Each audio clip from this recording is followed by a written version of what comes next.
Público Federal entrou com um recurso no Tribunal Regional Federal da Primeira Região para tentar proibir a exploração de petróleo na foz do rio Amazonas. O órgão pede suspensão imediata de licenciamento ambiental e novos leilões até a realização de estudos e consultas obrigatórias, alegando que a omissão desse processo pode levar o Brasil a sofrer condenações internacionais por violação de direitos humanos e ambientais por colocar em risco ecossistemas únicos e comunidades tradicionais que vivem na região. E para falarmos mais sobre essa polêmica na Foz do Amazonas, nós vamos conversar agora com o ambientalista Carlos Bocurri.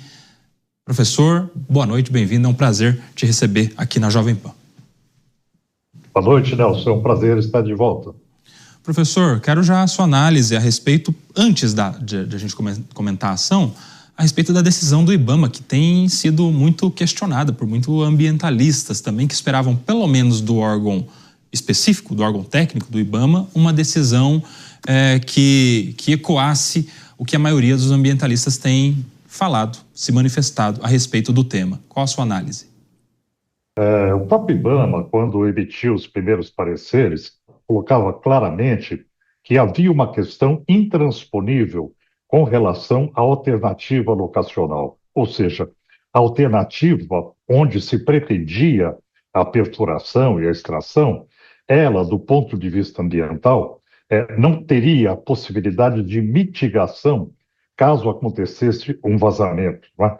Então, é uma região frágil, tem ecossistemas que são importantes, e o próprio IBAMA reconhecia isso, mas na contramão do que o IBAMA já havia dito, ele acabou permitindo a perfuração. Ou seja, quando você tem um elemento mandatório no estudo de impacto ambiental, na avaliação de impacto ambiental, é claro que todo o processo fica comprometido. A alternativa locacional, ela descarta a possibilidade, uma vez não havendo segurança.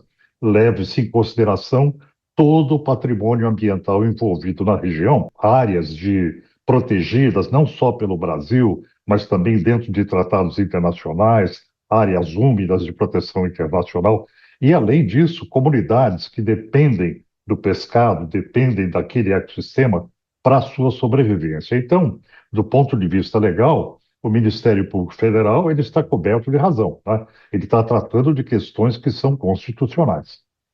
Professor Carlos, eu vou trazer para a nossa conversa o Diego Tavares, nosso analista dessa edição do Jornal Jovem Pan. Ele vai te fazer a próxima pergunta. Diego. Boa noite, professor Carlos. Um grande prazer conversar com o senhor aqui no Jornal Jovem Pan. Professor, nós temos esse pedido de proibição do Ministério Público Federal em relação ao Brasil, mas do outro lado do rio nós já temos a Guiana fazendo a extração desse petróleo na margem equatorial. E a Guiana, com essa extração, ao que parece, já está extraindo mais petróleo do que todos os outros pontos de extração de petróleo do Brasil somados. Essa proibição, ela não pode ser uma barreira ao desenvolvimento regional, bem na contramão de tudo isso que alegam os críticos dessa exploração? Não é o que pode separar a região norte do país da situação de extrema pobreza em que vive hoje para o desenvolvimento, inclusive superando grandes outras regiões do ponto de vista econômico no Brasil? Olha, a primeira questão que a gente tem que considerar é o que é riqueza, né? Nós trabalhamos com o conceito de riqueza pelo PIB, pelo Produto Interno Bruto.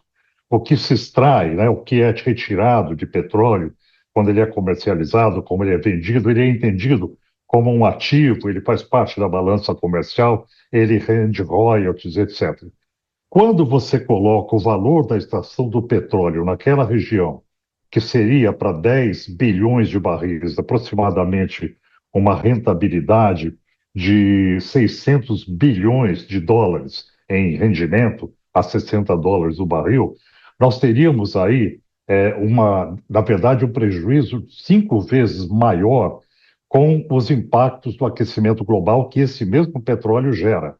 O cálculo, de acordo com a Universidade de Stanford, da metodologia que se aplica para impacto futuro de mudança climática, seria para 10 bilhões de barris, aproximadamente um prejuízo de 3 trilhões de dólares. Então, isso não enriquece ninguém, pelo contrário, ele pauperiza de forma irreversível, porque no futuro a conta é muito elevada. Então, esse cálculo de benesse, de benefício, ele tem que ser feito de acordo com a visão científica e a perspectiva real dos impactos ambientais que gera, inclusive impactos econômicos. Tá? Então, sobre todos os aspectos, sejam eles ambientais, sejam eles econômicos, você pode gerar um fluxo financeiro imediato, seguido depois de um grande prejuízo para aquela região, principalmente para os mais vulneráveis. Né?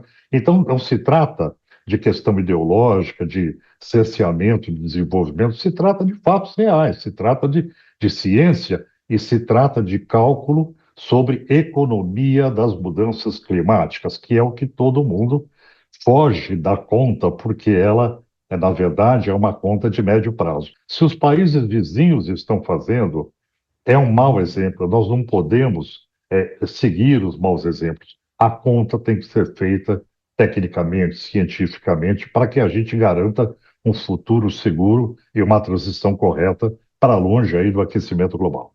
Então, a questão é que nós temos um planeta além dos limites aceitáveis e cada um desses poços de petróleo ele vai provocar um acréscimo do impacto ambiental.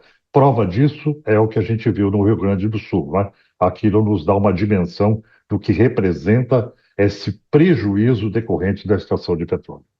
Professor Carlos, o senhor estava dizendo há pouco a respeito do parecer inicial que havia dado o IBAMA, né, as primeiras indicações que havia feito o órgão e depois da decisão final que veio na contramão. O que explica essa mudança de rumo? Isso pode ter a ver com pressão política? Quais seriam os motivos que levou a entidade a mudar o direcionamento que havia acenado antes? Essa é uma pergunta interessante, né? Porque se você tem uma contradição enorme dentro do processo, a gente tem mesmo que buscar essa resposta. O que se sabe de bastidor é que o aluguel da sonda, que era previsto para fazer essa perfuração exploratória, ela iria vencer no dia 21, agora desse mês, e a licença saiu no mesmo dia. Quer dizer, na verdade, nós temos uma série de circunstâncias de bastidor que demonstram que existe sim uma influência política forte, não é?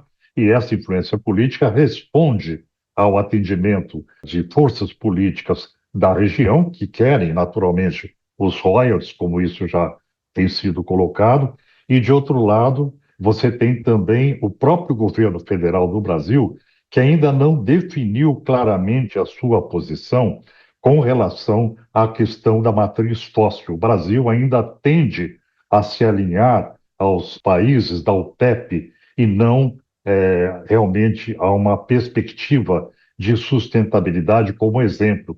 E o pior é que o Brasil cedia agora, em Belém, na mesma região, na Amazônia, a COP30, que é para tratar da eliminação do petróleo da face do planeta, não é?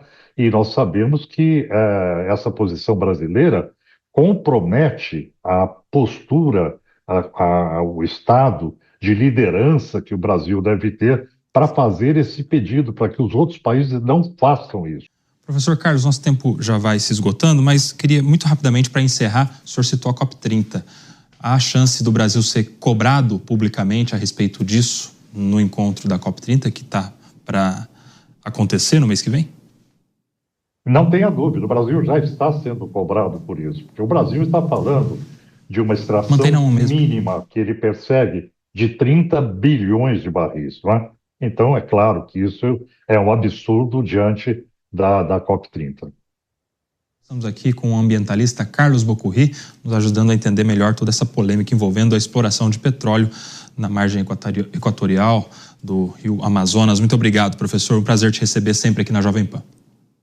Eu que agradeço. Boa noite. Boa noite. Até mais.